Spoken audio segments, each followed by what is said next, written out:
Salam sejahtera Malaysia.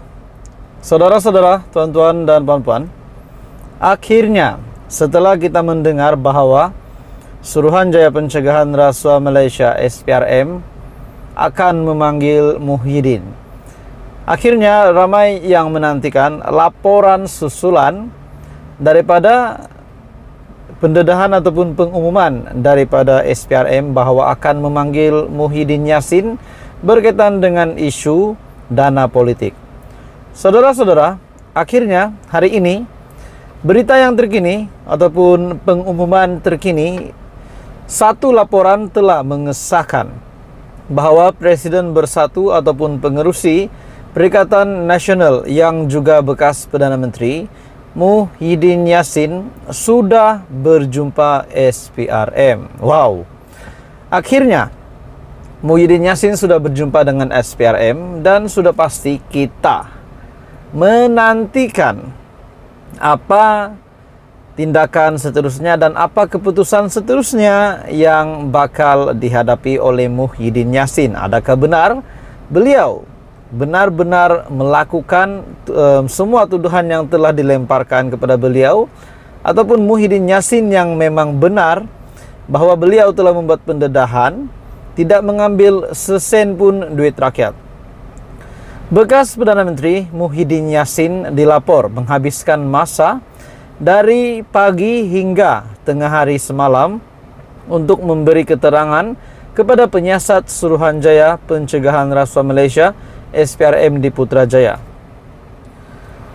Maknanya pagi hingga tengah hari semalam adalah waktu untuk penyiasat SPRM meminta Muhyiddin untuk memberikan keterangan kepada SPRM.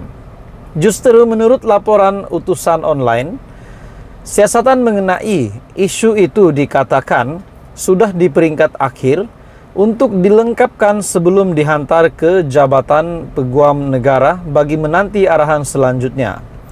Jadi ini sudah pasti akan menjawab pertanyaan ramai orang. Dan sudah pasti setelah perkara ini timbul, banyak komen dari netizen, banyak komen daripada pengundi, daripada yang bukan mengundi juga kepada Muhyiddin Yassin.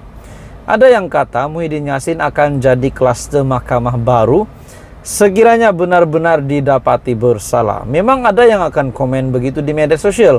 Tidak kiralah di Facebook kah, di Twitter kah, di YouTube kah, di WhatsApp kah, di kedai kopi kah, cerita dengan kawan-kawan. Ada yang klaim bahwa Muhyiddin memang habislah kali ini, beliau akan dibuktikan bersalah. Namun semuanya pada akhirnya kita menantikan tindakan terkini daripada SPRM. Sebab Muhyiddin Yassin sudah memberikan keterangan dan kita menunggu tindakan susulan. Memetik satu sumber yang tidak dinamakan harian itu memberitahu, sebelum ini juga beberapa pemimpin tinggi Bersatu turut diambil keterangan mereka. Mungkin salah satunya Hamzah Zainuddin dan beberapa pemimpin tinggi Bersatu yang lain. Apabila disiapkan nanti, kata sumber itu, Suruhanjaya Pencegahan Rasuah Malaysia akan menentukan sama ada wajar pertuduhan dibuat ke atas mana-mana individu ataupun sebaliknya.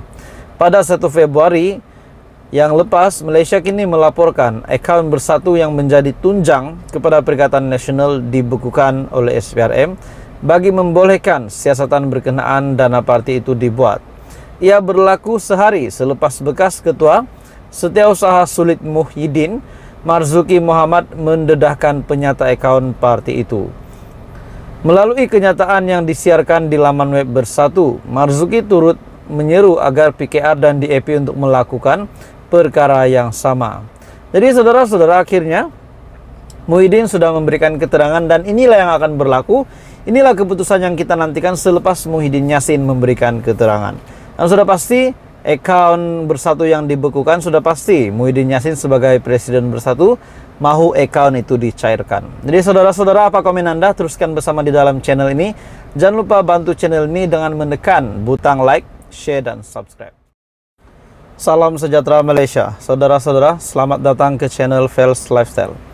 Tuan-tuan dan puan-puan semua, ini satu kehilangan yang saya nak sampaikan. Satu kehilangan, satu kabar yang paling mendukacitakan kepada negara Malaysia. dan sudah pasti mengejutkan Datuk Seri Anwar Ibrahim. Saudara-saudara, dalam satu kenyataan, kehilangan dan pembaziran RM 158,08 juta dikesan di 3 kementerian dan 4 jabatan. Wow, ini satu lagi isu hangat yang timbul berkaitan dengan isu ini, kehilangan pembaziran RM 158 juta. Ini bukan jumlah yang sedikit, tuan-tuan dan puan-puan semua. Bayangkan, RM 158,08 juta ini, berapa banyak pembangunan yang boleh dilakukan, berapa banyak rakyat yang boleh dibantu dengan pembaziran ini. Kehilangan atau kerugian wang awam, pembayaran tidak teratur dan pembaziran sejumlah RM 158,08 juta dikesan berlaku di 3 kementerian dan juga 4 jabatan persekutuan yang diaudit oleh Jabatan Audit Negara bagi tahun 2021. Ketua Audit Negara, Datuk Seri Nik Azman Nik Abdul Majid berkata, 3 Kementerian Pertanian dan Industri Makanan ataupun MAFI, Kementerian Komunikasi dan Multimedia ataupun KECOM, dan Kementerian Pertahanan, manakala 4 jabatan terbabit adalah Polis Diraja Malaysia PDRM, Jabatan Kastam Diraja Malaysia JKDM, Jabatan Perdana Menteri JPM, dan Jabatan Pengangkutan Jalan JPJ. Jadi maksudnya jabatan-jabatan ini, senarai jabatan yang disebutkan ini terlibat dengan pembaziran tersebut. Ketua Audit Negara Datuk Seri Nik Azman Nik Abdul Majid berkata, 3 kementerian yang diaudit pematuhan itu adalah Kementerian Pertanian dan Industri Makanan MAFI, Kementerian Komunikasi dan Multimedia KECOM, dan Kementerian Pertahanan, manakala 4 jabatan terbabit adalah PDRM, JKDM, juga Jabatan Perdana Menteri dan Jabatan Pengangkutan Jalan JPJ.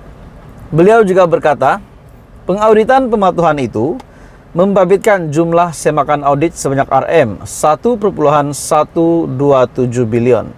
Katanya pengauditan itu dibahagikan kepada kategori terimaan dengan jumlah semakan sebanyak 78,86 juta dan juga kategori bayaran dengan jumlah semakan RM 1,048 bilion. Jadi saudara-saudara, bagi saya ini satu pembaziran yang sangat banyak. Jumlah RM 158,08 juta. Bayangkan jumlah ini kita boleh guna untuk bantu rakyat, pembangunan dan sebagainya.